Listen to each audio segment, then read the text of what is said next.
성경 말씀 보시겠습니다. 오늘 본문 말씀 누가복음 11장 37절에서 44절입니다. 이용주 목사님 말씀 전해 주시겠습니다. 금방 얼굴 지은 그 나다니엘 호돈이라는 미국의 작가가 지은 그 소설 중에 주홍물치라는 게 있습니다. 그 내용은 이제 그 당시 사회 그 주류였던 청교도 사회의 어떤 위선을 고발하는 내용인데, 혹시 모르는 사람인데 잠깐만 언급하겠습니다. 원래 제가 설교 자료 올릴 때는 이게 없었거든요. 설교 자료 올리고 나서 설교 좀 계속 더 해요. 밤늦게까지. 그래서 3-4시에 올리고 그 뒤에 밤늦게 새벽까지 하다 보면 더 많이 나오죠. 설교가 자꾸만 늘어나는데, 이것도 없었던 건데 또 볼 때 중요한 것 같아서 하여간 이게 이제 끄집어냅니다.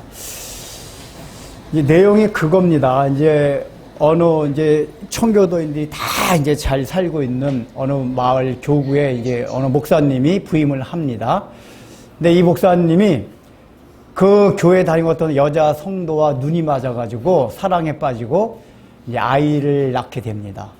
근데 이 여인에게는 남편이 행방불명이 돼서 몇 년 동안 오지 않았었어요. 그래서 아이를 놓으니까 모든 교회 사람들이, 마을 사람들이 이 여자 간음했구나 당장 알고서 아빠가 누구냐라고 족칩니다.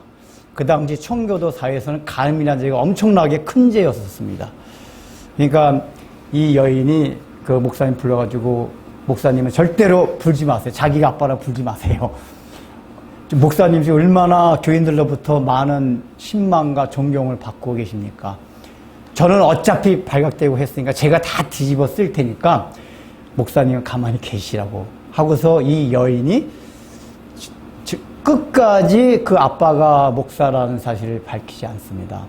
그래서 이제 이 여인은 이제 실제 청교도 사회에 그렇진 않았다고 해요. 이제 한번 이제 이 여인이 이제 받은 형벌이 A, 그러니까 이제 그 간음이나 어덜러터리라는 어덜터리라는 그 간음을 뜻하는 A자, 이거를 이제 앞에다 딱 붙이고 평생 다니게 해요. 사람들이 보면, 저 간음한 여인, 조롱하고 비난받도록 이제 그 형벌이 주어집니다.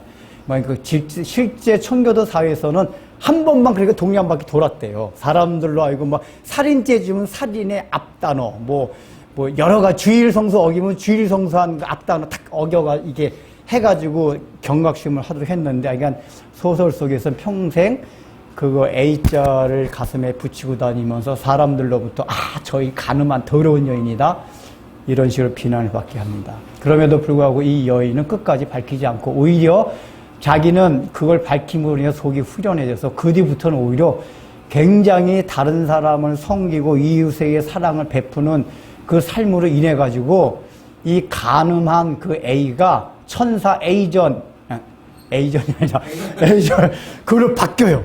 그래서 사람이 나중에 저 사람은 천사다 이렇게 이제 국면이 전환되는 이 여인 한 명 있습니다.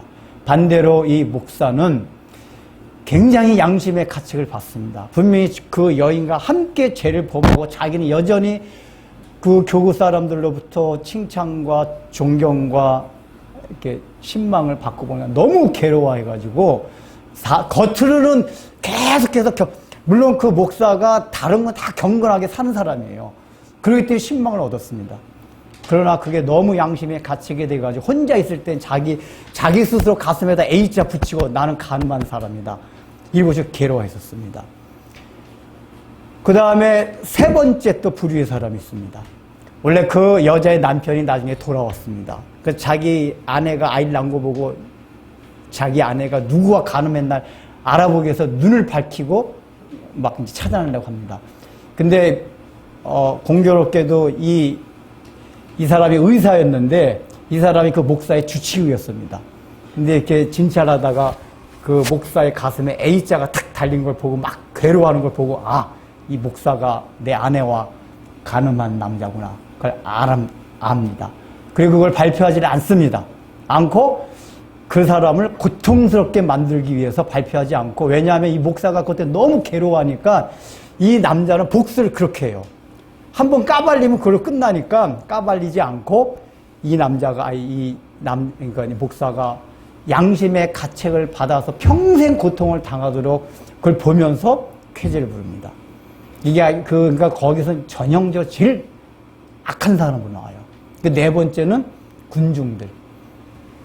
그 가늠한 여인들을 보면서 우리는 가늠하지 않았는데 이 가늠한 여인들 하면서 조롱하고 비난하는 그 군중들이 나옵니다. 이렇게 네 가지 부류의 사람들이 나오는데 이 네 가지 부류의 사람들이 다 뭘 말하고 있냐면은 뭔가 자기는 죄를 짓지 않고 나름대로는 의롭게 살아가기도 하고 어쨌든 뭔가 평화롭게 살아가고 있지만 그 내면 속엔 다 죄악을 가지고 살아가고 있는 사람들의 모습을 그 작품을 통해서 보여주고 있습니다. 사실 이제 그 호돈이라는 사람이 청교도 가정에서 자라났기 때문에 어떤 신학적인 지식도 있고 해서 이제 그런 작품을 쓴 것 같긴 한데 중요한 건 뭐냐면은 그 호돈이 바라봤던 건 뭐냐면 그 청교도인들이 얼마나 말씀대로 살려고 했던 사람들이에요. 가톨릭과 또 개신교 중에서 영국 성공회와 분리해가지고 더욱더 깨끗하게 하나님 말씀대로 살려고 했던 사람들이 청교도들이었어요. 그래서 그 초기 때 청교도 작품이나 그들의 삶을 보면 정말 너무너무 존경이 되고 그 책 같은 것도 보면 너무 내용이 깊고 좋아가지고 제가 막 너무 심취를 많이 했었어요. 그러나 그것이 후대로 내려올수록 형식화되고 의식화되고 또 종교적인 정제감만 남아지고 사실은 우리 기독교 역사에 보면 청교도인들이 저지른 죄악들이 굉장히 많습니다. 그 스펙트럼이 넓어가지고 다 획일적으로 말할 수는 없지만은 이런 아마 이제 이 청교도 이 상을 보고 호돈이 이제 그런 작품을 내놓은 것 같은데 이런 청교도인들의 오류가 사실은 청교도인뿐만 아니라 우리 모든 그리스도인들에게 내재되어 있다는 사실입니다. 오늘 읽은 본문이 사실은 그거를 밝히 보여주고 있습니다. 오늘 본문을 보면은 그 주홍글씨에 나오는 네 가지 불의의 사람들의 그 오류들이 다 나타나고 있어요. 이 바리새인들을 통해서. 그 오늘 본문을 통해서 우리가 그걸 하나하나 살펴나가기로 하겠습니다. 자, 오늘 본문은 이제 전에 우리 읽음과 장면이 전환이 됩니다. 예수께서 말씀하실 때 한 바리새인이 자기와 함께 정심 잡수시기를 청함으로 들어가 앉으셨더니 그러니까 이제 전환이 됩니다. 저기 이제 잔치상, 식사를 초대하는 잔치집으로 장면이 바뀝니다. 여기서 이제 중요한 건 바리새인이 초대를 했다는 얘기입니다. 그러니까 우리는 이제 흔히 생각하기를 바리새인은 예수님을 대적하고 미워하고 이런 사람을만 생각하잖아요. 그런데 모든 바리새인이 다 그랬던 건 아니에요. 항상. 여기서 보면은 식사를 초대한다는 얘기는 유대인 사회와 간섭에 의하면은 자기가 굉장히 존경하고 신망이 있거나 그 사람과 깊은 교제를 나누고 싶을 때만 식사 초대를 해요. 오늘날 현대사회에서 그냥 같이 밥 먹자 이런 차원이 아니에요. 굉장히 중요한 사람만. 즉 바리새인이 식사 초대를 했다는 얘기는 일반 다른 바리새파 사람과는 다르게 적어도 이 바리새인은 예수님을 굉장히 존경했고 예수님을 더 깊이 알고 싶어 해서 더 깊은 교제를 나누고 싶었던 사람이에요. 그래서 잡수기를 청함으로라는 게 문법적으로 미완료형인데 미완료형이 뭐냐? 계속해서 요청했다 그 얘기요. 예수님 제발 우리 집 와서 식사 한번 같이 해주세요.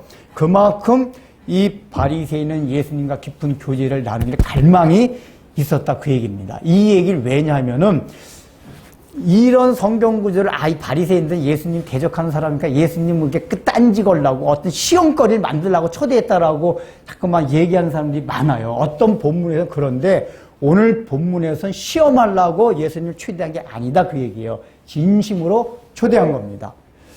자, 그런데 진심으로 초대했는데 어떤 일이 발생했죠? 원래 유대인의 간습상은 반드시 식사 전에 손을 씻게 돼 있었어요. 이게 단지 위생상의 문제가 아니라 종교적인 의식, 정결 의식입니다. 우리가 예수님을 주로 고백하면 세례를 반드시 받잖아요. 그런 식으로 유대인들은 내가 정결하게 살고자 하는 그 열망을 담아낸 게 꼭 이 식사 전에 손을 씻는 거예요. 돌아다니면 이 세상은 온갖 더러운 죄악 세상이다. 먼지가 묻는 죄악 세상이기 때문에 거룩한 하나님의 집에 들어오고 내가 하나님의 자녀로 살 때 늘 깨끗하게 손을 씻고 살아야 된다는 상징적인 의미로 반드시 손을 씻었어요. 이거를 이제 규례로 정하고 어릴 때부터 그런 훈련을 받아왔기 때문에 유대인들은 몸에 배어 있어요, 그게. 손을 씻는 게. 근데 예수님이 손을 씻지 아니하고 식사를 하셨단 말이에요. 그래서 이 바리새인의 반응이 어떻죠? 이상히 여기는지라. 그 이상히 여긴다는 건 우리말 번역은 이렇게 돼 있지만 원어상의 뜻은 뭐냐면 굉장히 놀라워하더라. 이 놀라워하더라가 어떤 때의 놀라움인가? 사람들이 예수님이 기적을 일으킬 때 놀라워하더라. 그 단어들 있잖아요. 그 단어가 똑같은 단어예요. 그러니까 조금 놀라는 정도도 아니고 기적을 보고 죽는 사람을 일으키고 뭐 오병이어 기적을 일으키는 걸 보고 사람들이 놀랐을 때 그 반응을 지금 이 사람이 하고 있는 거예요. 이 얘기는 뭐죠? 이상하다 그 차원이 아니라 너무 깜짝 놀랐기 때문에 예수님 저분이랑 내가 너무 존경하고 이렇게 신뢰하고 그랬던 분인데 어떻게 이렇게 하나님을 믿는 하나님의 자녀인 우리가 반드시 정결되어 그러니까 깨끗하게 죄를 짓지 아니하고 살기 위해서 해야 되는 그 의식이 반드시 해야 되는 손 씻는 걸 어떻게 안 할까? 그러니까 이상한 정도가 아니라 기적을 보고 놀랄 정도로 깜짝 놀랐다 그 얘기예요. 근데 말은 하지 않았어요. 예수님의 생각만 아시고 얘기를 하신 거란 말이에요. 그러니까 말을 하지 않았다는 얘기도 예수님이 시험하려고 부른 게 아니냐는 얘기야. 원래 시험하려고 해서 당신이 왜 손을 안 씻습니까? 딴지를 걸 텐데 마음속으로만 했다는 얘기 예수님을 신뢰했기 때문에 놀라기만 한 거예요. 저분이 왜 저럴까? 이제 이게 뭐냐?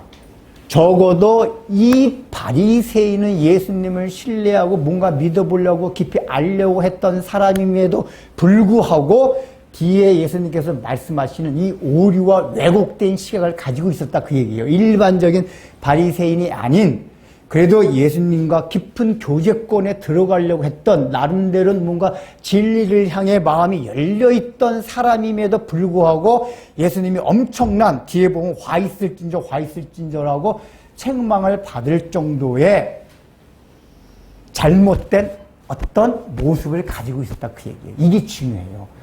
어떤 악한 사람, 바리새인 중에서 더 나쁜 사람, 아예 바리새인이 아니라 아주 악하게 살아간 사람, 이 사람이 아니라 정결하게 살려고 하려고 하는 사람 중에서도 예수님을 갈망했던 그 사람임에도 불구하고 화 있을전저라고 예수님께 저주에 가까운 책망을 받아야만 했던 오류와 왜곡된 시각이 무엇이었을까를 알아야 된다 그 얘기예요. 이게 시사하는 바는 뭐냐? 오늘날 우린 평범하게 우리가 그렇게 악독한 사람들이 있어요? 교회에 나오는 사람들이죠. 교회에 나오는 사람들 중에서 조금 더 말씀대로 우리가 살려고 하는 사람들이잖아요. 그러니까 일반적인 관점에서 볼 때 저나 여러분이 아주 뭐 악독하고 막 탐욕 덩어리고 이러진 않잖아요. 그렇죠? 그렇지, 그 정도는 아니에요. 근데 예수님이 우리보다도 조금 더 고천저로 살려고 하는 이 사람한테 이 악독과 탐욕이 가득한 자여, 이 저주받을 자 이렇게 한단 말이야. 동일하게 오늘날 우리가 예수님 딱 써, 이 저주받을 자들아, 화 있은저 이렇게 하면 우리가 얼마나 당황스럽겠냐 그 얘기예요. 이 말씀하신 배경, 바리새인의 배경을 알아야 된다 그 얘기예요. 자, 그러면 예수님께서 왜 이렇게 말씀하셨냐 살펴보고자 합니다. 일단은 예수님께서 손을 모르고 깜빡 잊고 안 씻었을까요? 고의로 안 씻었을까요? 그렇죠. 유대인들 어릴 때부터 몸에 익은 습관이기 때문에 밥 먹을 때 손을 씻는 건 자동이에요. 자동. 누구나. 자동으로 되는 건데 안 씻었다는 얘기는 고의였다 그 얘기예요. 고의. 왜 고의로 했을까요? 바리새인들한테 가르쳐주고자 하시는 바가 있기 때문에 고의적으로 안 씻은 거예요. 그래서 가르쳐주는 하는 바가 뭐냐? 39절부터 나옵니다. 너희 바리새인 지금 잔과 대접의 겉은 깨끗이 하나 너희 속에는 탐욕과 악독이 가득하니라. 자, 보여요? 지금 이제 잔치자, 이게 음식을 풍성하게 대접하러 차렸잖아요. 거기에 이제 음식을 담아놓은 잔과 대접들이 있단 말이에요. 근데 예수님이 지금 그 이게 뭔가 잔과 대접의 겉은 사실 뭘 말하는 건가요? 너희들을 말하는 거예요, 너희들. 너희들을 비유로 지금 여기 밥상에 차려놓은 잔과 대접의 겉은 깨끗하나. 그러니까 잔과 그 음식을 담은 그릇이 깨끗하다는 얘기가 아니라 그게 상징되는 게 뭐냐. 이걸 차려놓은 너희들, 바리새인들 말하는 거예요. 바리새인들 너희들이 겉은 깨끗한데 너희의 속은 탐욕과 악독이 가득하다 그 얘기예요. 그러면 예수님이 왜 잔과 겉을 이 바리새인들을 지칭할 때 잔과 대접으로 비유했을까요? 지금 이 잔과 겉은 이 지금 잔치집에 여는 상징적인 물건들이에요. 즉 이 얘기는 뭐냐면 지금 바리새인들이 이 잔치를 열 수 있다는 얘기는 그들 나름대로 풍요롭게 살아가는 거예요. 그 당시 이제 성경에 나오진 않지만 그 당시 어떤 사회 문화를 얘기하는 여러 가지 문헌들을 보면은 그 당시 굉장히 잘 살던 사람은 사실 바리새인은 사두개파예요. 사두개파는 진짜 악독한 사람들이에요.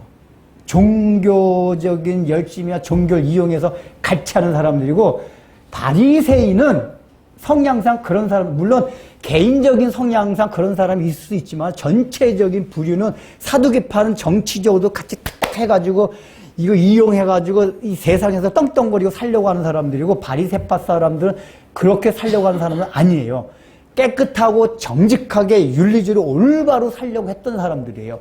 그런데 그렇게 살았는데 하나님 축복을 해주셔서 성공도 하고 좋은 직장도 하고 월급도 많이 받게 되고, 어떻게 집을 사놨는데 집값이, 내가 투기하려고 했던 게 아닌데 집을 사놨는데 막 집값이 엄청 100배 올라가가지고 돈 좀 벌고, 강남의 그리스도인들 같이 뭐 이런 식으로 됐던 사람들이란 말, 쉽게 말하면은.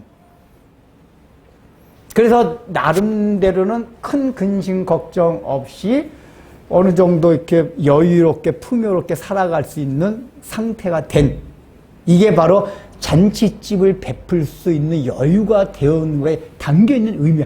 이 바리새파 사람들의 생활 수준이나 이 사람의 삶의 모습 자체가 하나님 신앙, 또 자기들의 신앙생활 잘한 거, 이런 걸 통해서 나름대로 하나님의 축복을 받아서 그래도 어느 정도 여유로운 삶을 살아가고 있다. 이게 여기 잔치집에 배설된 잔과 그릇에 담겨있는 의미란 말이야. 그 당시에 일반 서민들은 잔치를 베풀 수가 없었어요. 다 가난했기 때문에. 그렇게 살고 있는 너희 부류들아, 너희들이 겉은 깨끗하다, 이 얘기한단 말이에요. 왜 겉은 깨끗하다고 그랬죠? 여러분, 그걸 쉽게 설명, 오늘날 우리 그리스도인들 가운데 제가 조금 전에 말한 강남의 왜 강남이라고 얘기하냐? 강남이 거긴 40%가 그리스도인들이에요. 그리고 제가 지금 사랑교회 있어 봤잖아요. 되게 그런 그리스도인의 특징은 나쁜 짓 안 해요. 윤리, 도덕적 바로 살려고 합니다. 나름대로 빛가서, 야, 우리가 가끔가다 뉴스에 나오는 그 이상한 거 말고, 일반적인 그리스도인들은 나름대로 내가 그리스도인이기 때문에 바르게 살려고 하고, 남 사기치지 않고, 너무 탐욕 부려가지고 이렇게 살지 않고, 다 그렇게 해요. 이거 잘 하셔야 돼요. 그리고 교회 생활도 열심히 잘합니다. 그래서 나름대로 자기가 괜찮은 그리스도라고 생각들 해요. 우리는 말씀도 잘 제대로 배운다. 그리고 저렇게 막 어디 신문에 뉴스 이상에 나오는 재물 횡령하고 막 이상하게 하는 그런 교회들도 아니고, 그런 목사도 아니고, 우리는 그런 교인들도 아니다. 나름대로 말씀도 잘 배우고 잘 가리키고 해가지고 또 말씀을 살려고 하는 교인들이다. 이렇게 한단 말이에요. 그래서 스스로 괜찮다고 생각들 많이 해요. 실제적으로 그래요. 그래서 예수님이 장과 겉은 깨끗하다고 하는데 바리새인이 그런 식이었단 말이에요. 탐욕덩어리가, 악독덩어리가 아니었어요. 오늘날 우리의 중산층 이상 되는 사람들이 그리스도인들 가진 사고방식이 바리새파 사람의 사고방식이에요. 하나님의 축복을 받아가지고 하는데 얼마나 좋은가.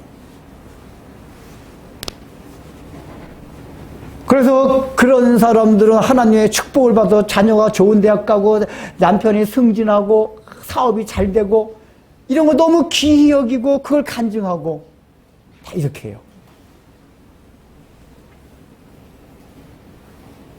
근데 예수님이 말씀하신 게 뭐죠? 너희 속에는 탐욕과 악독이 가득하다고 그래요. 그러니까 이 얘기가 지금 오늘날도 우리 말씀대로 살려고 하는 그리스도인한테 너희 속에 탐욕과 악독이 가득하다 그러면 예수님 왜 이렇게 말씀하세요? 내가 완전한 의롭다고 하진 않겠지만 그렇게 내가 탐욕과 악독이 가득하진 않은데요 라고 우리가 하나님 앞에 반문할 수가 있어요. 바리새인들 똑같단 말이에요. 근데 여기에 탐욕과 악독이라는 단어가 뜻이 뭐냐면 우리가 패역한 그런 탐욕과 악독이 아니에요. 이 원어상의 뜻이 뭐냐면 타락한 성품을 지닌 악을 말해요. 윤리 도덕적인 악독이 아니란 말이에요. 사람을 죽이거나 남 사기치고 성폭력하고 그런 건 윤리 도덕적으로 악독한 죄지만은 예수님께서 이 말씀할 때 성경이 말할 때 늘 탐욕과 악독 이런 건 그런 이유가 아니에요. 타락한 성품을 갖는 악과 독들 말하는 거란 말이에요. 그게 뭐죠? 하나님과의 관계가 바르지 못하여서 오는 모든 악과 죄들을 말하는 거예요. 그러니까 적어도 이 사람들은 나름대로 윤리적으로 깨끗하게도 살고 남 사기치지도 않고 정직하게 살아서 돈도 벌고 하나님의 축복을 받아서 이렇게 잘 살아가고 있지만 그래서 나름대로 나는 괜찮은 그리스도이다, 난 나쁜 짓 하지 않았다라고 생각하고 있지만 너희 속에는 탐욕과 악독이 가득하다. 뭔가 하나님과의 관계가 잘못되어 있다는 걸 얘기한단 말이에요. 그 내용이 뭔지 이제 하나하나 살펴보겠어요. 그러면서 예수님이 40절에 뭐라고 말씀하시는가요? 어리석은 자들아 겉을 만드시니가 속도 만들지 아니하셨느냐. 이 얘기는 뭐죠? 겉도 중요하다 그 얘기예요. 지금 예수님이 속에 대한 얘기를 하려고 하는데 너희가 지금 겉으로 깨끗한 거 있잖아요. 이게 나쁘다는 얘기가 아니에요. 겉으로도 외형적으로 그렇게 살아야 돼요. 그리스도인이라면 당연히 윤리, 도덕적으로 바르게 살아야 되고 정직해야 되고 남 사기치지 말아야 되고 흔히 말하는 나쁜 짓 하지 말아야 된단 말이에요. 외형적으로 당연히 그렇게 살아야 돼요. 우리가 안 믿는 사람도 그렇게 살아야 돼. 믿는 사람 더더욱 그렇게 살아야 돼요. 그런데 그 겉뿐만 아니라 속까지도 하나님께서 만드시지 아니하셨느냐. 이 얘기 뭐죠? 얘들아 속도 좀 챙겨라 그래요. 내면도 챙겨라. 너의 겉만 외형적인 것만 챙기지 말고 속도 챙겨라. 그렇게 얘기하는 거예요. 속에 대한 얘기를 하는 거예요. 그러면서 그걸 구체적으로 한 게 41절입니다. 같이 읽어보겠습니다. 시작.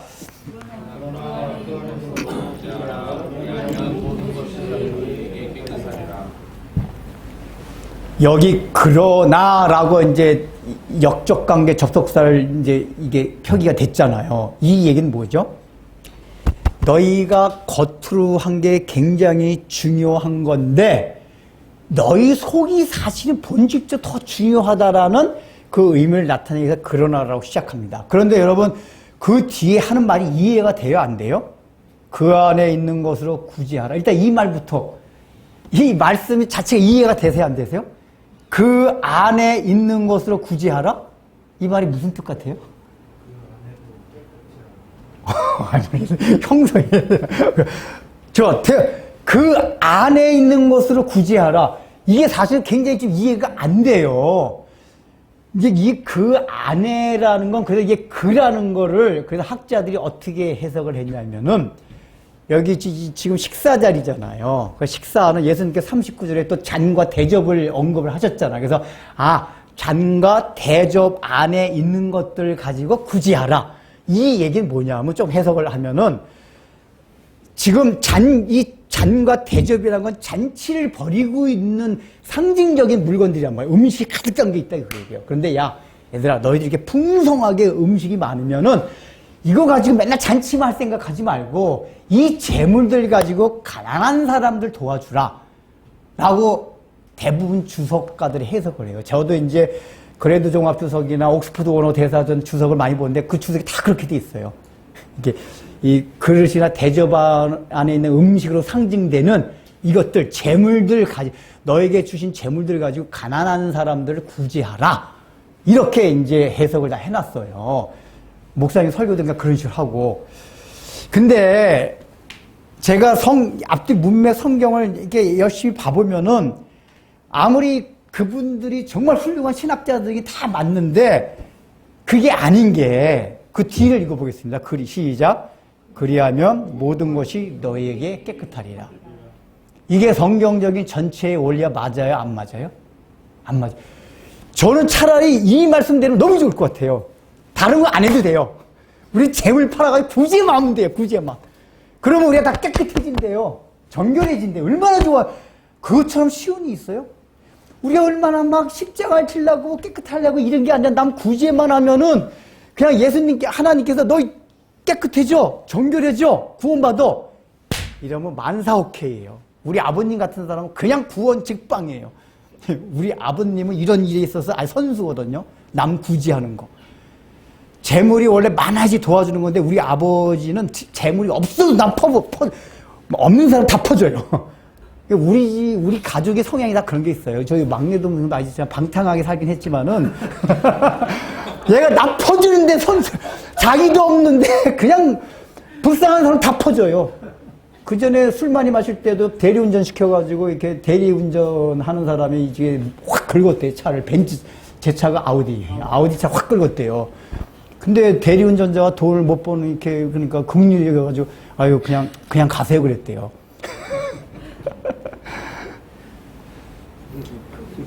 그러니까 어렵고 힘든 사람 보면서 구제하는 건 우리 아버님 같은 거 그냥 따놓은 당상이에요. 우리 가족 같은 스타일들. 인정 많고 정 많고 남 불쌍히 여기 잘 여기고. 그럼 나 구원 받습니까? 성경의 원리상 안 맞아요 이게요. 전 그 학자분들이 왜 그렇게 해서 분명히 뒷부분을 보면 그게 역시 인간이란 게 다 이게 우리 다 연약하다는 게 그 훌륭한 학자인데도 그래서 우리가 이 본문을 다시 봐야 된다는 얘기예요. 단순하게 그냥 그래서 이런 본문 보면 그냥 설교 그러니까 열심히 우리 재물들 헌금 좀 많이 해가지고 우리 어디 봉사활동 갑시다 구제합시다 이런 식으로 그거 해야 돼요. 아까 막 그 나쁘다는 게 해야 되는데 지금 예수님께서 말씀하신 의도나 본질이 그게 아니다 그 얘기예요. 그걸 파악해야 된단 말이야. 그럼 뭘까요? 그 아니라는 게 그는 대적과 잔이 아니에요. 여기서 예수님께서 39절에 뭐냐면 잔과 대적 뭐냐면 너희를 얘기하고 그 아는 너희 마음을 지금 의미했잖아요. 그렇다면 여기 그라는 것도 대적과 그릇이 아닌 너희 마음이야. 너희 안에. 너희 안에 있는 것, 너희 마음 안에 있는 것들을 가지고 구제하라고 해요. 근데 이렇게 되면 더 이해 안 되죠. 아니, 너희 마음에 있는 것들 가지고 구제하라? 이게 이해됩니까? 더 이해 안 되죠. 차라리 잔과 대접으로 상징되는 재물 가지고 구제하라고 이해되는데 너희 안에 있는 마음으로 구제를 하라? 이해됩니까? 그래서 이걸 우리가 알기 위해서는 구제의 뜻이 뭔지를 정확하게 살펴야 돼요. 자, 이거 설명 많이 드렸죠. 구제는 남을 돕는 겁니다. 근데 우리가 구약 성경에서 구제에 대한 이게 명령이 굉장히 많이 나옵니다. 가난한 자, 소외된 자, 과부와 고아와 가난한 자, 소외된 자, 불쌍히 그를 긍휼히 여겨 구제하라. 이런 얘기가 구약 성경의 면면을 흐르는 사고들입니다. 그때 구제라는 거에 담겨 있는 하나님이 주신 메시지가 뭐라고 있습니까?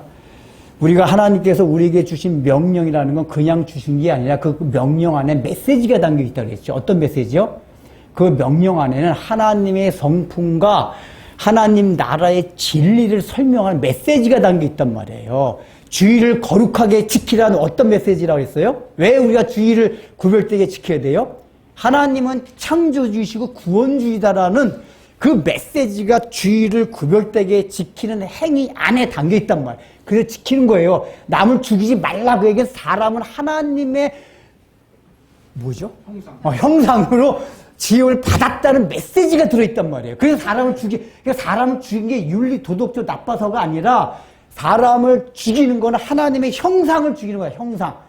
이 메시지가 담겨 있듯이 긍휼히 여기라 구제하라는 무슨 메시지가 담겨 있어요? 우리가 다 하나님으로부터 긍휼함을 받은 자이다 그 얘기예요. 하나님으로부터 긍휼함을 받아야만 구원받을 자들이다. 그래서 너희도 다른 사람을 긍휼해. 하나님께서 이스라엘 백성들한테 율법을 주실 때 다른 사람을 긍휼히 여겨 구제하라는 명령을 주시면서 줬던 게 뭐냐? 너희도 애굽에 있던 때를 기억하라. 이 얘기 뭐죠? 너희가 노예에서 핍박받고 애굽 왕으로부터 압제를 당했을 때 내가 너희를 긍휼히 여김으로 애굽에서 끄집어내었나니라고 얘기를 하세요. 하나님이. 이 얘기가 뭐냐? 너희가 다른 사람을 구제하고 긍휼히 여길 때는 하나님이 너희를 긍휼히 여기신 그 사실을 기억해라, 그 얘기란 말이에요.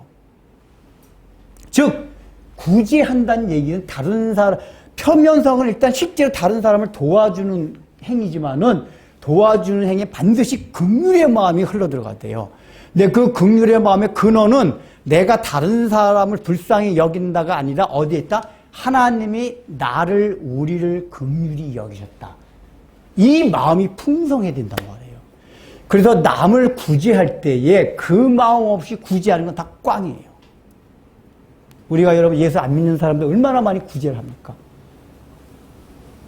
근데 내가 하나님부터 긍휼 받을 자임을 깊이 의식하고 그래서 나도 그 긍휼을 흘려보내는 거예요. 그렇게 될 때 나타나는 증상이 뭐죠? 내가 저 사람보다 나아서 도와주는 게 아니에요. 우리는 늘 도와줄 때 내가 저 사람보다 돈이 많아서, 내가 저 사람보다 실력이 뛰어나서, 내가 저 사람보다 건강해서 도와준다라고 생각한단 말이에요. 근데 성경적인 구제는 내가 더 많이 갖고 더 있어서 도와주는 게 아니에요. 우리 모든 똑같이 다 하나님의 긍휼을 받아야 되고 불쌍히 여김을 받아야 될 연약한 자들이에요. 그걸 동병상련이라고 그러죠. 같은 처지에 있는 사람들의 이해예요. 내가 너보다 나서가 아니라 나나 너나 똑같은 존재들이야. 그 동병상련의 마음으로 긍휼이 흘러나가는 거란 말이에요. 근데 우리는 그게 아니라 내가 너보다 낫다고 생각하기 때문에 거기에 뭐냐 하면은 늘 얘기하는 거지만 긍휼히 여겨주고 잘해줬는데 그쪽에서 나오는 반응이 뭔가 좀 이상하면 더 괘씸하게 여겨요. 우리가 하나님의 마음으로 긍휼히 여기면 내가 더 많고 나서 도와준 게 아니라 그냥 흘러가는 긍휼로서 그 사람을 구제했기 때문에 그 사람의 반응이 이렇든 저렇든 상관이 없어요.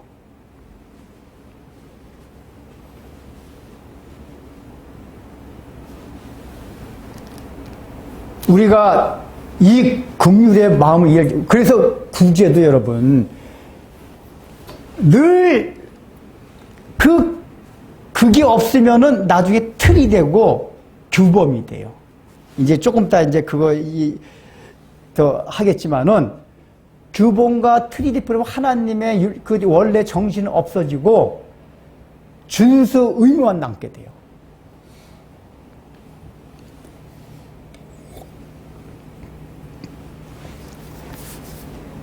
제가 그 전에 대리할 때 항상 밤늦게 막차 끊어지기 전 할 때가 있거든요. 그때도 계산해 보니까 그거 딱 잡고 도착지까지 막차 탈 수 있겠다 계산해가지고 딱 갔어요. 근데 엄청 시간 끌어요. 이게 천주교 성당 다니는 분들이 보니까 대화하는 거 보니까 내일 뭐 봉사할 거에 대해서 막 얘기를 하시더라고. 내일 어디 봉사활동 가는데 뭐 이거 해가지고 그래서 제가 죄송한데요. 제가 지금 이거 늦게 출발하면 막차 못 탈 것 같았으니까 좀 죄송하지만 빨리 좀 마무리해 주시고 말씀 좀 마무리해 주시고 좀 빨리 좀 출발하면 안 될까요? 좀 기다려요 좀. 우리가 지금 내일 봉사를 그거 중요한 거 얘기하고 있는데. 그래서 끝까지 얘기하다 결국 막차 놓쳤어요. 제가 이제 그때 저 자신 때 생각한 게 아니라 참 그게 생각이 나더라고요. 이분들 생각엔 지금 아주 중요한 일, 왜죠? 봉사활동. 대의명분 아주 중요한 천주교도 봉사활동 많이 하잖아요. 내일 있을 봉사활동에도 이렇게 나누고 내일 우리는 아주 좋은 일. 근데 이분들이 관광한 게 뭐죠? 당장 긍휼히 여기서 앞에 있었어요. 이 대리 기사는 지금 막차 놓치면 되게 힘들 거라는 그 긍휼이 없는 거예요. 이게 뭐냐? 이게 그 성당 다니는 분들만 있는 게 아니라 우리 다 마찬가지. 봉사 활동 이런 것들이 이런 긍휼의 마음이 없으면 제도가 되고 규범이 되고 틀이 돼요. 우리가 이런 일을 한다. 그래서 그 틀이 되고 규범. 그러니까 또 성향적으로도 굉장히 규범적인 사람도 있어요. 그게 좋은 거긴 한데 규범적인 사람의 특징이 이 율법의 원래 정신을 잊어버리게 되면 게 딱 틀 안에 갇혀요. 봉사하지 않으면 나쁜 놈. 이 봉사는 반드시 해야 돼.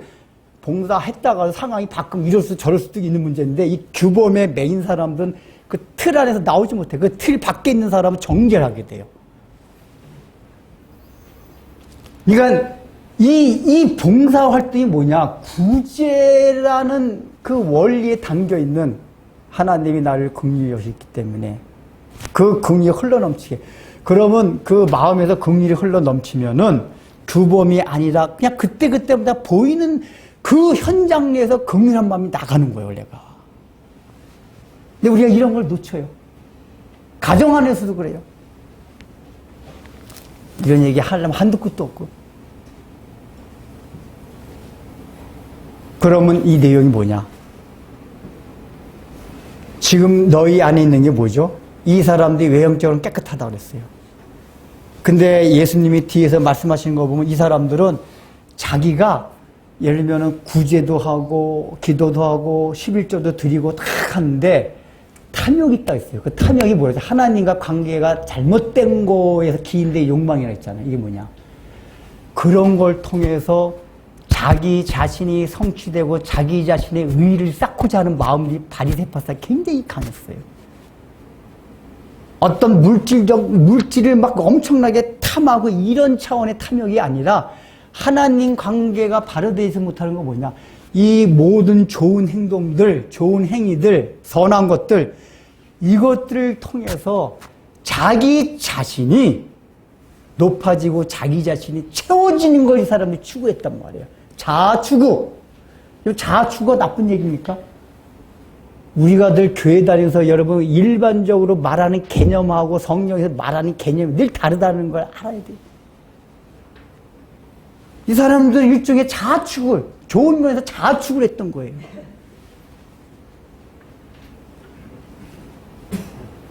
그게 예수님께는 탐욕이었다는 얘기예요. 악독이었고. 그럼 뭐냐?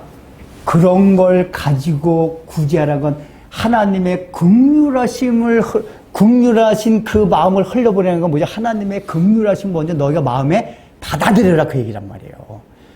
지금 바리새인들은 하나님의 긍휼하심을 그 마음속에 받아들이고 있지 못했던 거예요. 왜냐? 이 사람들이 하는 행동을 보면은 나는 저 사람보다 저 사람보다 나은 행동을 하고 있어.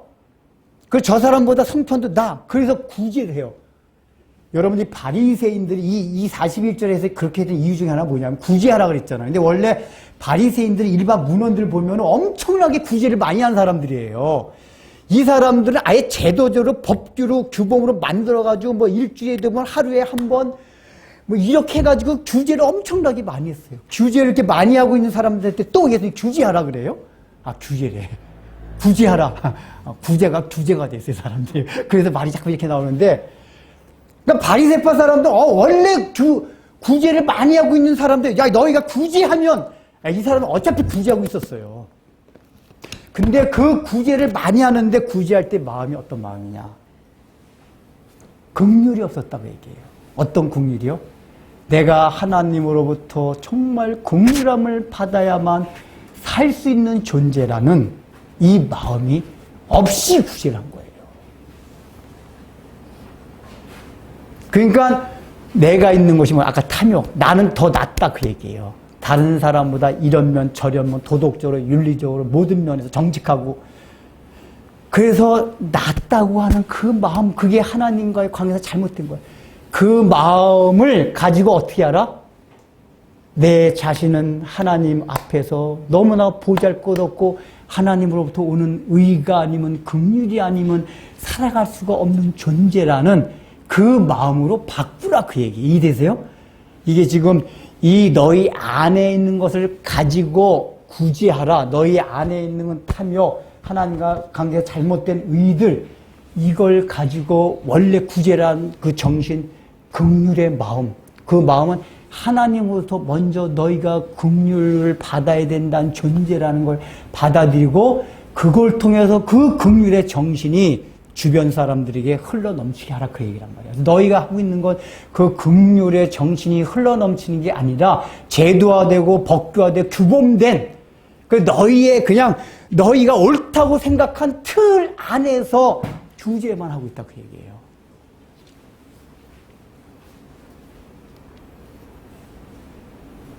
지금 이 예수님께서 이 말씀을 하실 때 바리새인들이 마음이 어떻겠어요? 아마 이해가 전혀 안 됐을 거예요. 오늘날에 우리도 동일합니다. 여러분, 이 구제가 왜 중요하냐면, 구약 성경은 구제하라는 얘기가 굉장히 많이 나와요. 고아하고 불쌍히 여기고. 그래서 이걸 성경을 또 잘못 해석하는 사람들, 이 진보주의 성향 사람이니까 뭐 맨날 남 도와야 된다, 구제할 때, 이거 하지 말라는 얘기가 아니라, 거기에 초점. 근데 그게 아니에요. 그거 하면서 우리는 하나님 앞에 얼마나 긍휼을 받을 죄인인가, 이 의식을 가져야 된단 말이에요. 근데 또 그 표면적인 것만 하는 사람들 구약성에 이렇게 돼 있지 않느냐. 그냥 온전히 완전히 봉사활동 그 자체에 초점이 그게 아니에요.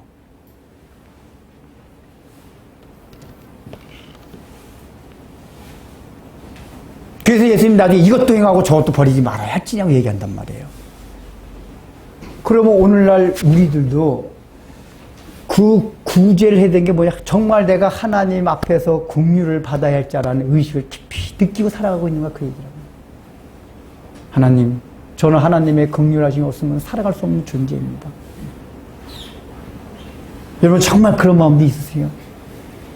우리가 그런 마음에 있냐 없냐를 판가름하는 기준이 뭡니까? 내가 다른 사람을 봤을 때, 혹시 실제 구제할 때 내가 저 사람보다 낫다. 또 구제하지 못하는 사람의 정죄감이 나가면은 우리에게 긍휼함이 없는 거예요. 아까 말씀드렸잖아요. 아까 제가 대결해서. 가정 안에도 똑같아요. 다 마찬가지. 우리가 보면은 가족끼리 봉사활동을 간다고 가정합시다. 야! 이제 봉사활동 해야 돼. 근데 이놈 새끼가 안 일어나요. 안 일어나. 야 새끼야! 빨리 가! 봉사활동 가야 돼! 여러분 이게 이런 일이 실제 있나 없나 모르겠지만 제가 상상해서 만들어낸 거지만은 그런 일이 있을 수가 있단 말이에요. 이게 뭐냐면은 이 봉사라는 게 자기 틀이에요. 옳다고 생각하세요. 지금 원래 긍휼한 마음이 넘치면은 가장 주변에 있는 사람한테 그 긍휼한 너나 다 긍휼함을 받아야 할 사람이라는 이 사고가 이 내 안에서 넘치게 되면 당장 그쪽이 당장 여기 긍휼이 여기게 되는구나. 너나 나나 다 하나님의 긍휼형이 받아야 할 테구나. 봉사이 조금 늦어도 알아서 조금만 기다리자. 조금만 더 자, 그럼. 근데 우리는 아니다, 너! 야, 이 새끼야! 왜요? 봉사활동이라는 하나님의 명령을 수행하기 위해서. 근데 그 봉사활동 속에는 구제 성경이 말하는 구제의 정신이 긍휼함이 없어져야 돼요. 그 얘기예요. 이거 이해 잘 하셔야 돼요. 우리가 그래서 신앙생활 그냥 열심히 하고도 나중에 하나님 앞에 책망받는가 주님께서 마태복음 7장에 하시면서 내가 주를 위하여 뭐 이렇게 해도 저렇게도 행하고 주를 위하여 했는데 행한 자라 내가 더 너희를 알지 못한 나에게 떠나가라.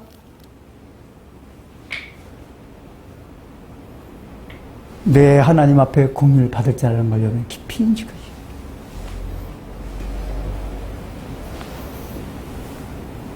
그러면서 42절부터 44절까지는 이 내용, 41절에 대한 내용의 자세한 것들을 구체적으로 이제 실제로 바리새인들이 하고 있었던 행동들 들어가지고 얘기하고 있습니다. 42절은 첫 번째가 뭐죠? 박하와 운양과 모든 채소의 11전 들이되 공의와 하나님께 대한 사랑은 버리는도다. 그러나 이것도 행하고 저것도 버리지 말아야 할지니라. 박하와 운양과 모든 채소는 뭐냐면은 그냥 일상적으로 이렇게 잘 일반적으로 들은 수익이 아닌 어쩌다 한 번씩 들은 수익을 말하는 거예요. 오늘날로 얘기하면 고스톱 해가지고 10,000원 땄어요. 우리가 이제 구정 때 모여가지고 가족끼리 고스톱 10,000원 땄어요. 여러분 그런 거 가지고 11조 합니까? 근데 바리새인들은 그런 거 가지고 11조 했다 그 얘기예요. 고스톱해서 10,000원 따도 11조 했다 그 얘기예요. 아주 작은 거도. 그러니까 이런 태도는 좋은 겁니까? 나쁜 겁니까? 좋은 거예요. 우리가 월급 자체만으로 11조 드린 것도 귀한 거지만 나는 월급뿐만 아니라 뭐 일상 가운데 아주 작은 거 용돈 하나만 받아도 그거 다 11조 되겠다. 좋은 정신이에요. 왜냐하면 예수님이 이것도 행하고 저것도 버리지 말아야 할지는 했기 때문에 일단 좋은 거예요. 그런데 이 자체는 괜찮아요. 뭐가 잘못됐어요? 11전 들이대 공의와 하나님께 대한 사랑은 버린 거다. 11조의 정신인 공의와 사랑은 버렸다고 얘기해요. 이 얘기가 뭐죠? 공의라는 거는 또 얘기하는 거지만은 일반 사회에서 말하는 정의가 아니에요. 보면 정치권에서 뻑하면 하박국 선지자를 이용해가지고 뭐 정의를 하수같이 우리가 정권을 잡으면 그게 보수든 진보든 다 거짓말이에요. 무슨 하수, 거기 말하는 정의는 우리 정치인들이 보수 진보를 떠나서 정치인들이 말하는 정의가 아니에요. 성경이 말하는 공의는 하나님과의 바른 관계에서 오는 의예요. 의.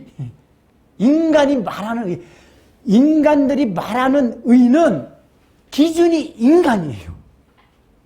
그 정의라는 건.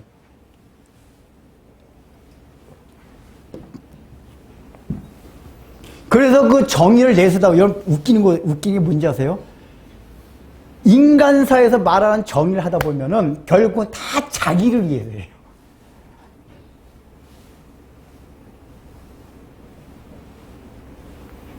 우리가 보통 더 어렵고 힘든 사람을 위해서 정의를 해야 된다고 일반 세상 정치권에 얘기하잖아요. 여러분 민주노총 같은 데 봐봐요. 저 민주노총 아주 싫어합니다. 대기업 민주노총들은 월급이 먹고 살만해요. 물론 아주 상위 그룹보다 못 살아요. 근데 그분들이 데모를 해서 일이 멈춰지면은 어떤 일이 퍼질 것이냐 그걸 생각해야 된단 말이에요. 야, 우리가 이렇게 임금 올려다고 떼쓰다 보면은 이게 차질이 있고 차값이 올라가고 모든 게 올라가다 보면 물가가 올라가고 그러다 보면 우리보다 못한 사람들이 얼마나 힘들겠냐. 우리는 그래도 연봉 8천만 원 정도면 잘 사는 건 아니지만 먹고 살만하니까 때 좀 그만 쓰자. 원래 그쪽 사람들 정신이 다른 사람들, 어려운 사람들을 배려하자는 게 그 정신이란 말. 근데 그거 모순된 행동. 자기들이 그렇게 함으로써 자기보다 더 어려운 사람들이 힘들게 돼요. 그게 보수진보 다 똑같아요. 제가 늘 얘기하는 거지만. 그러니까 인간이 말하는 정의라는 건 결국은 다 자기를 위하는 거예요. 표면적으로는 다른 사람을 배려하는데 결국은 자기를 위해요.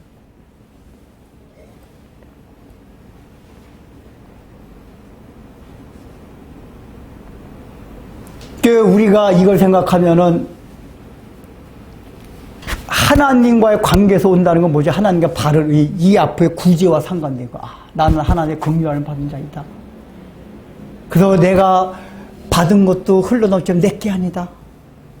그 흘러넘치기가 해요. 그러다 보면 어떤 마음이 들죠? 나만이 아닌 내 주변의 모든 사람들에게 긍휼을 베풀고자 하는 마음이 자연적으로 생겨요.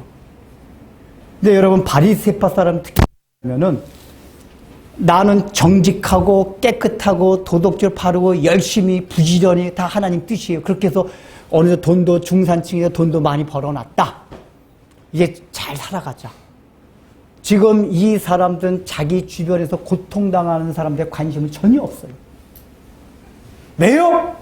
내가 남을 착취해서 사기쳐서 돈을 벌었어 하면 양심의 가책을 벗지만 안 그래요. 정직하게 열심히 땀을 흘려서 돈을 벌었단 말이에요. 하나님 뜻대로. 그렇기 때문에 너무 당당해요. 그 당당한 결과가 자기 주변에 고통을 당하고 신음을 당한 사람들에 대해서 관심이 없어요. 왜요? 내가 당당하게 돈을 벌고 나는 이렇게 됐기 때문에. 지금 예수님께서 바리새인들에 지적해 주는 게 그거예요. 너희가 하나님을 열심히 섬기라고 다 하고 좋은데 실제 그 정신인 공의, 하나님의 공인 그거란 말이에요. 하나님 관계에서 오는 의였기 때문에 우리에게 의가 없어요. 하나님의 긍휼하심을 받아서 온 의였기 때문에 이 의로 인해서 하나님의 사랑이 흘러가게 돼 있단 말이에요. 그 긍휼이.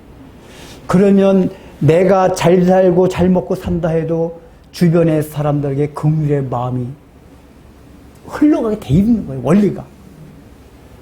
근데 이상하게 보면 우리 예수 믿는 사람들이 아까 이제 강남 걸 얘기했는데 제가 왜 그 얘기했냐. 그런 우리 일반적인 그리스도인들 보면 다 그렇게 자기가 깨끗하게 정직하게 내가 열심히 부지런하게 해서 돈을 벌었기 때문에 잘 먹고 잘 사는 거 괜찮아요. 근데 주변에서 고통을 당하는 사람들의 관심이 별로 없어요. 구약성경 이사야서 1장 15절을 보면 그 얘기가 나와요. 너희 예배자들이 안식일에 예배를 드려온 너희 예배자들의 손에 피가 가득하니라. 하나님께서 이사야 선지자를 통해서 그렇게 말씀하세요. 그때 이스라엘 백성이 얘기하면 아니 하나님 보통 손에 피를 붙였다는 얘기 뭐죠? 남을 살인했다든지 아니면 남을 착취했다. 경제적으로 남을 아주 그냥 피눈물 뽑아 착취했다든지 이런 걸 두고 손에 피를 묻혔다고 얘기를 해요. 근데 하나님이 지금 예배 드려, 그 안식일날 11조 드리고 열심히 예배 드리려고 오는 예배자들한테 너희 손에 피가 가득하다고 얘기를 해요. 그러니까 이 얘기가 이사야서뿐만 아니라 구약성경에 굉장히 이런 표현이 많아요. 그럼 이스라엘 백성 항의를 해요. 하나님 우리가 언제 손에 피를 붙였습니까?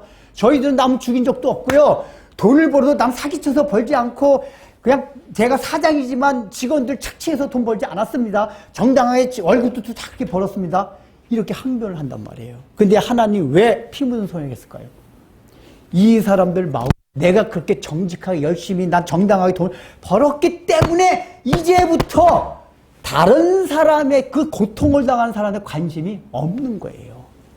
그래서 여러분 지난번에 했잖아요. 에스겔서 소돔과 고모라의 죄악을 얘기할 때 원래 우리 소돔과 고모라는 뭐부터 떠오르죠? 동성연애. 큰 죄악이에요. 우리가 흔히 생각하면 그건데 에스겔서에서는 동성연애 얘기는 나오지도 않아요. 그거로 짐작되는 다른 표현만 뒷부분에 나오고 가장 앞부분에 뭐가 나오죠? 소돔과 고모라 죄악이? 태평함. 기억나세요? 풍요로움, 이런 거 기억나셔야 돼요. 소돔과 고모라의 그 죄악으로 지적된 게 풍요로움, 태평함, 그리고 그 뒤에 있는 게 뭐죠? 가난한 자와 소외된 자를 긍휼히 여기지 아니한 죄악들. 동성연애가 더 큰 죄다 그 얘기예요. 그게 왜 그래요? 그게 하나님의 이게 구약성에 그런 표현들이 굉장히 많아요. 근데 우리 바리새파 같이 우리는 신앙적으로 바리새파 같은 사람들입니다. 그러니까 바리새파는 굉장히 신앙적으로 하나님을 그대로 믿는 보수주의에 섰어요. 사두개파는 자유주의, 성경을 안 믿는 사람들. 사두개파 진짜 악독한 사람들. 이 사람들 정치에 결탁해요. 왜? 천국을 안 믿기 때문에 어차피. 근데 우리는 굉장히 바리새파 계열에 선 사람들, 보수적인 신앙인들. 근데 우리 보수적인 신앙이 간과하고 있는 것들이 오늘 이 내용들이라는 거예요. 구주의 정신들. 하나님께서 주신 공의와 하나님에 대한 사랑을 가지고 한다고. 제가 전철 한번 탔는데 옆에 두 분 부부 같아요. 딱 느낌이 대화 내용이 뭐 약간 크게 다 들려요. 연세도 약 크게 얘기해요. 그냥 안 들으려고 한 게 아니라 다 들렸어요. 부부인데 아주 독실한 크리스찬데요 보니까. 느끼 장로님 권사님쯤 되는 것 같아요. 막 이것저것 얘기하다가 뭔 얘기냐면 이게 복지제도 우리 정책 복지제도를 얘기하면서 이 좌파 빨갱이들 제가 딱 보니까 이거 어떤지 알겠어요 보니까. 여러분 이게 보수적인 제가 볼 때 그분들이 대원이가 우리 같은 보수적인 신앙인데 성경을 믿는 사람들. 이상하게 우리 성경을 믿는 보수 신앙인들이 이상하게 그런 문제만 나오면 개거풀 물어요. 빨갱이니 좌파니. 여러분 분명히 성경은 공산주의는 반성경적인 겁니다. 모든 사람이 하나님 평등하게 만들지 않았어요. 그걸 인위적으로 평등하게 만드는 것 자체 반성경적인 거예요. 그러나 복지는 그게 아니에요. 복지는 구약 성경에 면면이 흐르는 사상이에요. 빨갱이 사상이 아니에요, 복지는. 근데 이상하게 저는 참 미국도 그래요. 미국도 보면 사실 정치적으로 보수 진보 갈라지는 거 아닌데 어쨌든 보면은 정치로 진보 진영 게 바이든이나 뭐 오바마가 될 때 보면 그냥 깽판. 뭐 기도할 때 보면은 하나님과 알라와 부처의 이름으로 기도한다고 개판이에요, 개판. 그래도 공화당 쪽 되면 그런 건 없어요. 표면적으로는. 보수, 그러니까 아예 이쪽 사람들은 믿음이 아예 잘못된 사람들이에요. 기도할 때부터 무슨 하나님 부처 알라가 나와요. 예수 그리스도 이름이지. 근데 더 웃기는 건 뭐냐. 그 오바마 케어인가 의료보험제도 있잖아요. 의료보험제도는 더 잘 살고 못 살고 문제가 아니라 사람의 가장 기본적으로 생존권에 관계된 문제란 말이에요. 건강의 문제. 그걸 원래 예수를 잘 믿는다고 하는 보수당 쪽에서 해야 돼요. 근데 그것만 나오면 반대하고 막 무너뜨려버려요. 참 이해가 안 돼요. 그건 우리 기독교가 먼저 해야 돼요. 그러니까 왜냐, 돈이 없어서 여러분 예를 들면 돈이 많고 적어도 더 좋은데 여행을 가고 더 잘 먹고 하는 거 우리가 인정을 해야 돼요. 그런 거 예수 믿는 사람들은 잘 사는 사람한테 배합하면 안 됩니다. 하나님이 인정해 주신 거예요. 더 잘 사는 사람, 못 사는 사람에 대해서 인정을 할 줄 알아야 돼요. 기본적인 자본주의. 그런데 생명에 관한 건 사람의 기본권이란 말이에요. 기본적인 의식주. 이런 건 구약 성경의 정신이 다 뭐냐, 사람이 기본적인 생존을 할 수 있도록 너희가 긍휼을 베풀라, 구제하라, 그 얘기란 말이에요. 그럼 우리가 개인적으로도 그렇게 하고 국가가 제도적으로 그렇게 될 수 있도록 힘을 쓰고 기도를 해야 된단 말이에요. 근데 이상하게 우리 보수주의 신앙인들이 그런 얘기만 나오면 개그풍문 물고 막 빨갱이 좌파. 그게 구약성경 이해를 하지 못해. 구약성경은 맨 예수 잘 되면 축복받는다 막 구약성이 맨날 보는 게 그거예요. 어찌 성경을 이렇게 잘못 보는지. 예수 잘 되면 복 받는다. 이것만 구약성경에서 봐요. 구약성경의 정이 그게 아니에요. 긍휼이 흘러 넘치게 하라는 거예요. 하나님이 정의와 사랑이. 그래서 제가 굉장히 마음이 아파요. 보수신앙인으로서. 우리가 해야 될 건데, 그거를 원래. 우리가. 여러분들은 과연 주변에서 고통받고 신음받는 것에 관심이 있나요? 지난번에 얘기했지만 그 한강 작가 같은 사람, 예수 안 믿는 사람에도 그런 의식이 있어요. 원래 우리 예수 믿는 사람이 그런 의식을 가져야 돼요. 나만 잘 먹고 잘 살면 끝나는 겁니까? 마무리하겠습니다. 그래서 이건 43절, 44절 44절만 넘어가서 화이슬려 너희여 너희는 평토장한 무덤 같아서 그 일을 팔는 사람 알죠? 평토장한 무덤이 뭐죠? 원래 무덤은 이렇게 봉이 있단 말이에요. 그래서 사람들이 저 무덤이다 아는데 평토장했다는 얘기는 평평하게 만들어서 사람들이 무덤인 줄 모르는 무덤을 평토정했다 그러는 거예요. 이거 막 무덤인 줄 모르니까 그 위에 와서 막 노는 거예요. 그러니까 예수님이 뭐라고 너희는 평토장한 무덤이라는 건 뭐냐면은 원래 무덤이 이렇게 봉이 있어서 딱 알면은 무덤 그 위에 올라가지 않아요. 근데 무덤인 줄 모르게 평평하게 딱 이렇게 그냥 장식을 해놨기 때문에 사람들이 막 그 위에 올라가서 논단 말이에요. 이 얘기가 뭐냐.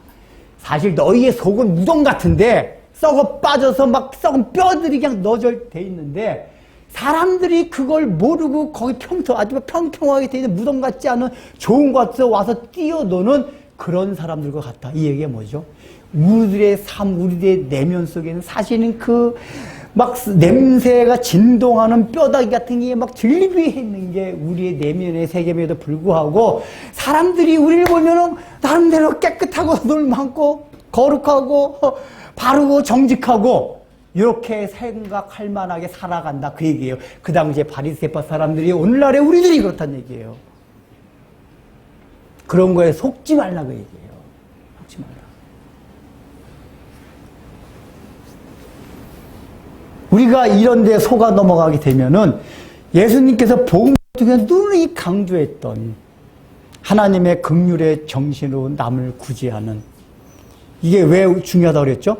모든 구원의 시작이 하나님의 긍휼로부터 시작됐기 때문에 그래서 구약성이 그렇게 강조한 거 구제하라는 윤리 도덕적 그 강점이 아니라 우리가 하나님께로부터 긍휼을 받아야 되는 구원의 원리를 설명해 주는데 내내 그 얘기를 한 거예요. 그래서 우리 남을 구제하면서 늘 구원의식을 가져야 되고. 이해되십니까?